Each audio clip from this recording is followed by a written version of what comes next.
Tama, tama, okay lang na malubog ang Josie, okay lang. Sa tingin mo apektado ko sa sinabi mong lubog na ang Josie? Hindi ako apektado, okay lang sa'kin malubog ang Josie kasi wala namang napapalayan, eh. Okay lang malubog ang Josie.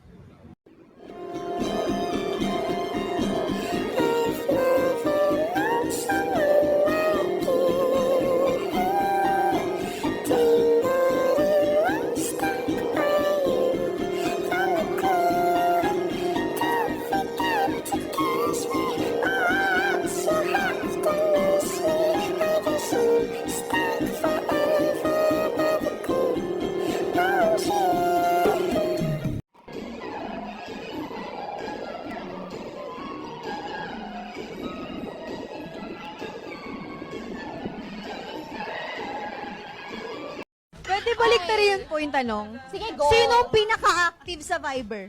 Si Stacy, baliktad na lang. Sa group chat. Si Kami ni Taco daw. Siya kasi yung founder ng Viber. Siya yung founder. Pag ganun, Yung i-review na daw admin ng natin GC sino ang natin. founder. Mga Okay. mahilig mag-send na. So, Ikaw na, stop. anyway, ngayon, okay, si Stako naman, nandito sa ating mahiwagang share. So this time, Mahilig mag-send ng link sa Viber, si Stacy. sa group chat. Ano-anong link. Mga articles, Alright, so, mga photos.